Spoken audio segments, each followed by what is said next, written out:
Hello everyone, I am Dr. P. Rajkumar, Assistant Professor, Department of Mechanical Engineering. Welcome to Mission Design course. The topic for today's discussion is design of leaf springs. So at the end of this session you will be able to understand how to design a leaf spring to withstand different loads. See, in our daily life we have seen springs in different applications.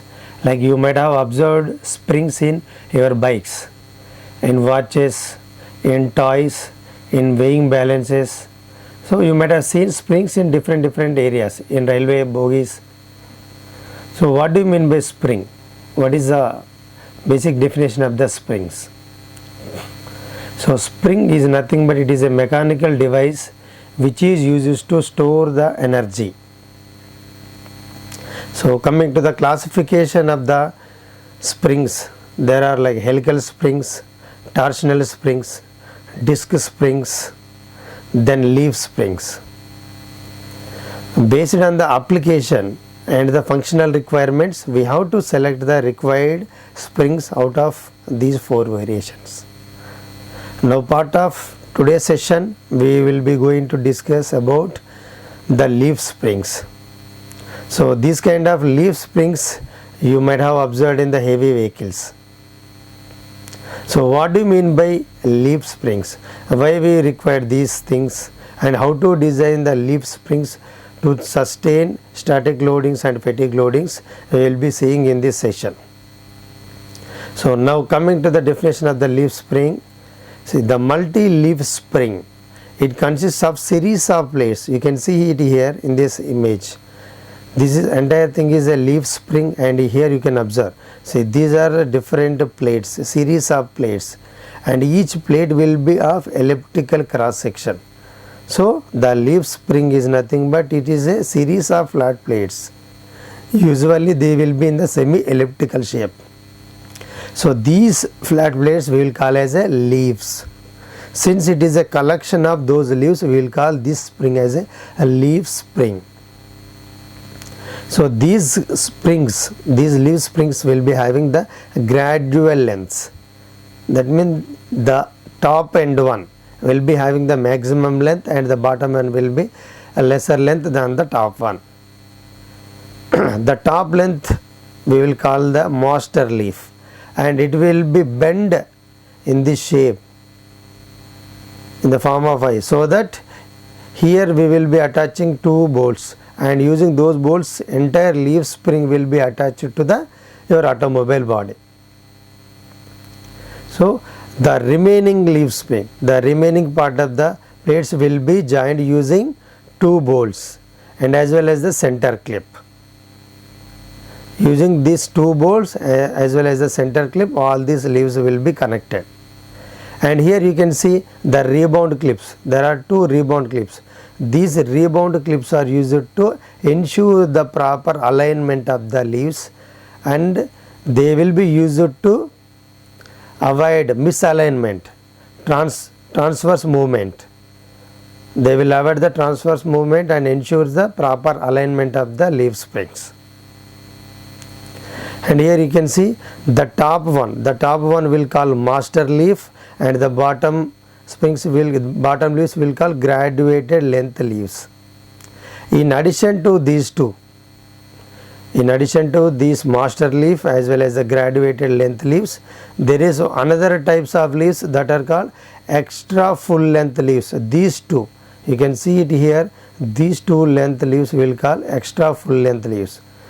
What is the purpose of these extra full length leaves? Here you can see the extra full length leaves are provided to support the transverse direction shear forces.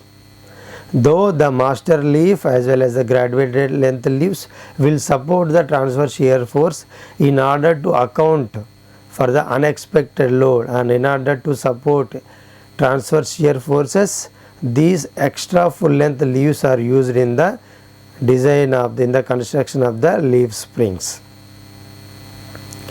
And in a nutshell, the leaf spring is a combination of the master leaf, graduated length leaves, then extra full length leaves. For the design purpose, the master leaf and the graduated length leaf will be treated as one unit, and the extra full length leaf will be treated as another unit.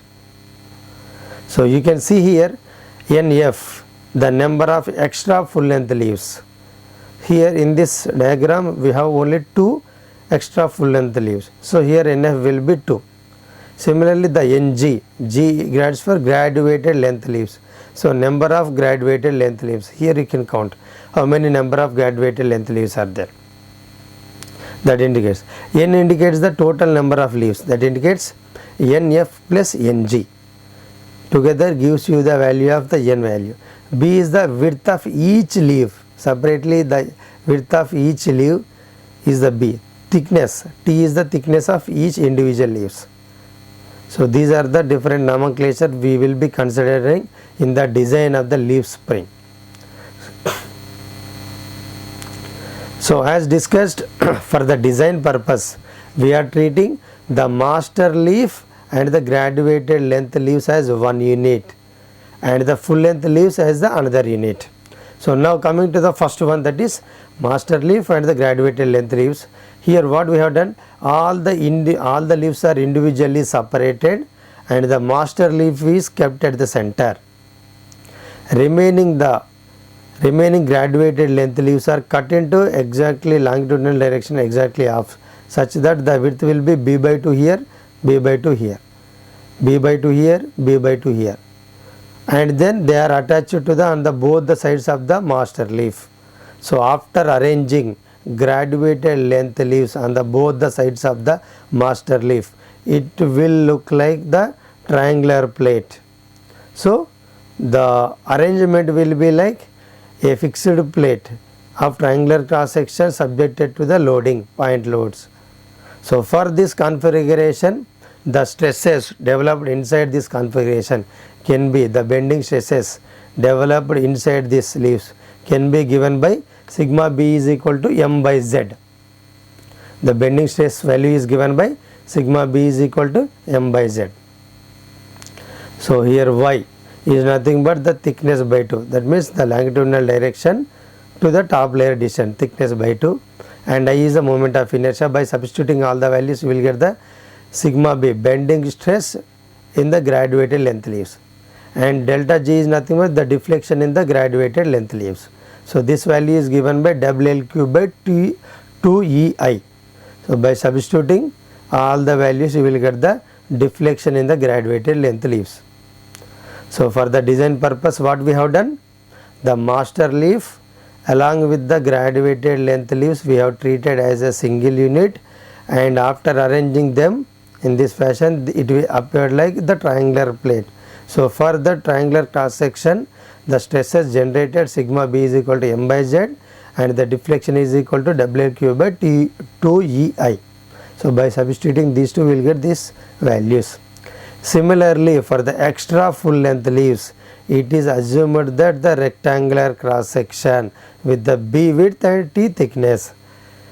So similar to the triangular cross section, this is the rectangular cross section. So substituting all the values corresponding to rectangular cross section in the given equations, that means sigma B is equal to M by Z. Here sigma B is equal to M by Z. You will get this value, and here the WL cube by 3EI. By substituting all the values you will get the deflection in the full length leaves. So you can observe here the deflection in the graduated length leaves is 6 PG L cube by ENG BT cube, and here the deflection in the full length leaves is 4 PEF L cube by ENF BT cube. So you can observe here the deflection in the graduated length leaves is different than the deflection in the full length leaves. But in actual practice, whenever load is applied on the full length on the leaf spring, the deflection in the graduated length leaves and the full length leaves should be equal. Hence we are equaling these two equations, delta G is equal to delta F. By substituting those corresponding two values, you will get this equation. Here by substituting this, you will get this one. But we know that the total load is the total load that is applied on the leaf spring is equal to P is equal to PF plus PG. That means the load acting on the graduated length leaves plus the load acting on the full length leaves. So by substituting both the values in the given equations, you will get the PF PG equations, and by substituting these PF comma PG values in the sigma B is equal to M by Z equations, you will get these two values. So this is how we have to calculate the load withheld by the full length leaves, the load withheld by the graduated length leaves, and the stresses developed inside the graduated and the full length leaves. Now here you can make one interesting observation here. If you see here, the stresses generated in the graduated length is 12 PL. This term is common, and whereas in the full length leaves it is 18 PL. That means it is almost 50%. 12 into 0.5, that means 6. So 12 plus 6 is nothing but 18. That means almost 50% of extra stress is carried or stress is developed inside the full length leaves. So that's why we will be taking the full length leaves for the construction or design purpose. So here you can see, in order to, because the stresses developed inside the full length leaves are higher, 50% higher than the graduated length leaves. If I want the same stresses to be developed inside this both graduated length leaves as well as the full length leaves, then I have to create some pre-stress values in the graduated length leaves. Here you can see the pre-stress we have to create. The pre-stressing should be done in order to equal the stresses generated in both the springs. So this pre-stressing can be possible by bending your master leaf, graduated length leaves and the extra full length to the different radius of curvature. This causes this bending of graduated length leaves and your full length leaves to the different radius of curvature will cause the pre-stressing in the leaf springs, which will make the stresses developed inside the F spring, that means full length springs as well as the graduated length springs equal. So whenever we are bending these two into different radius, there will be some gap between your full length leaves and the graduated length leaves. So this gap will call nip. The process of bending is called nipping. So nipping is in common in automobile suspension springs to achieve the uniform stresses or same stresses developed inside your full length leaves as well as the graduated length leaves. So what do you mean by nipping? Nipping is nothing but it is a process which is used to pre-stressing of the leaf spring, and this can be possible by bending the full length leaves and the graduated length leaves with the different radius of curvature. The gap between these two radius of curvature will call nip. So here the deflections and the nip, as I already told you, the deflection, the delta G minus the delta F will give you the C value. So by substituting all this C value in these equations, and the preload required for the pre-stressing purpose can be calculated by substituting all the values here. So these are the different strength equations which are used for the design calculations. So if the stress developed inside the leaves are same, then the sigma developed inside the both graduated and full length leaves can be calculated using this one, and deflection can be calculated using these equations. If the stress developed inside the leaves are different, then we have to use the two separate equations, and this is the deflection equation for calculation. So we know that this is the 2L is the effective length in the leaf spring, but whenever some band or U-bolts are used, then the effective length can be calculated using these equations. 2L1 minus L. L is the band length. Here L is the band length. So these equations also can be used for the effective length, that is 2L calculations. Here you can observe the central load that is acting on the bolt is 2 times P. That's why here the reaction forces P comma P.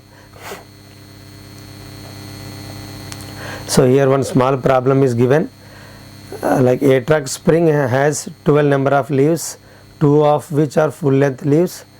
The spring supports are 1.05 meters apart and the central band is of 85 mm width. The central load 5.4 kilonewtons and they are given permissible stress value. Now they are asking you to calculate the deflection.